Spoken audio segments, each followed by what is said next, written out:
Right, in this article, I'm going to be talking about how to get big shoulders. So, as in the picture, that's me in the picture below, and you can see that big shoulders are very important in terms of something you can be proud of and also turn heads. So, in this article, I'll be sharing my own experiences as my shoulders are one of my strong body parts. Topics that will be discussed include the necessity of shoulder pressing, using bands to make your presses harder, and the importance of training your rear delts. So the importance of shoulder pressing. So in my opinion, shoulder pressing is of paramount importance if you want to build bigger and stronger, bolder shoulders. When I started training many years ago, I did a standing overhead press for a long time to build a base. But since I hurt my back from deadlifting many years ago, I switched to seated shoulder pressing movements, and you can actually go heavier with the seated shoulder press. So I actually found that seated shoulder pressing movements are better for building size in the shoulders, as it is predominantly the shoulders doing the work, and you can go heavier.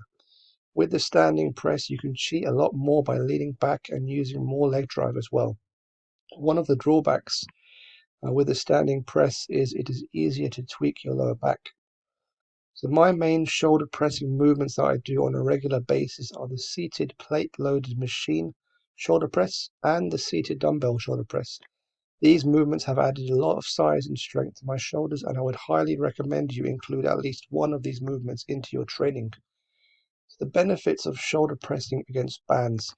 So this is something that I've been doing for a long time, and I believe it is a big reason for the big gains in strength and size in my shoulders. The big benefit of doing seated shoulder presses against bands is that it makes the movement significantly harder and forces your shoulders to work harder. As you are pressing the way up, the bands kick into full effect and make the rep harder and harder on the way up. By progressively overloading the shoulder press movement with bands over a long period of time, it leads to big strength and size gains.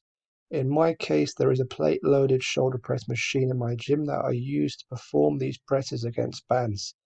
One day of the week I do the shoulder press against a lighter band, red, and another day I do the shoulder press against a much heavier band, purple. I aim to progressively overload each week by adding more weight, more straight weight, or more reps to both days of pressing.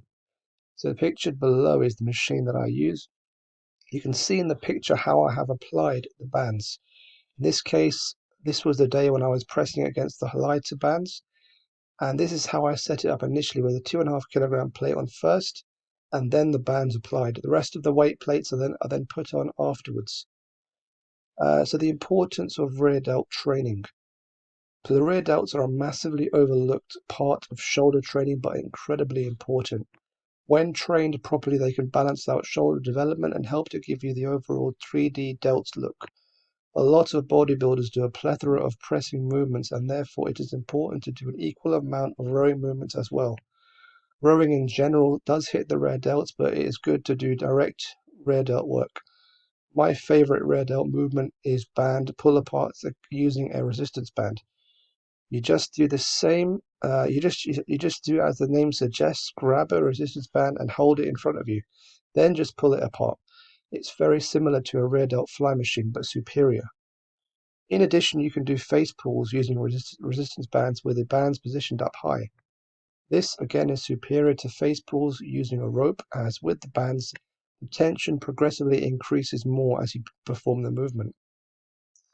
Another benefit of rear delt specific training is the fact that it can improve general shoulder health and reduce the likelihood of shoulder injuries down the line. This is very important. I'm sure we have all heard of countless people who complain of aches and pains in their shoulders from bench pressing and other pressing movements. So adding in shrugs or upright rows. Shrugs and upright rows can be great ways to end a workout and give you a great pump in the shoulders. My favorite way of performing shrugs is with dumbbells and pausing at the top of each rep for 5 seconds, emphasizing the peak contraction. This really helps to grow your traps over time. Having big traps really helps to accentuate your shoulders and make you look more intimidating and powerful. Upright rows with a close grip serve a great purpose to this effect. However, I want to give you a warning about upright rows. They are not suitable for everyone, and if you find that they hurt you in any way, you should stop doing them. In my case, I prefer to do lighter upright rows using cables for high reps, and I don't go heavy on them. Upright rows are not really supposed to be a power movement and can be dangerous when performed very heavy. So to conclude, in this article I've gone in depth in how to get big shoulders and the movements I've been doing regularly in my own training to strengthen my shoulders and make them bigger.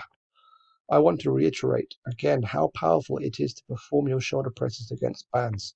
It definitely makes your shoulders significantly stronger and bigger. When you then go on to doing dumbbell shoulder presses, you'll be amazed at how the dumbbells fly up with ease. You can then perform shoulder presses with chains as well, instead of bands for a similar effect, but chains are far less common in most gyms. Resistance bands are very inexpensive and they are portable. So I have my own set of heavy duty resistance bands, which I will link a link to them in the description of this video. And I take them with me to the gym for every workout. They have served me incredibly well over the years, and I would recommend adding them into your training for better results. If you have any questions on any of the exercises discussed in this article, please leave me a comment to this video.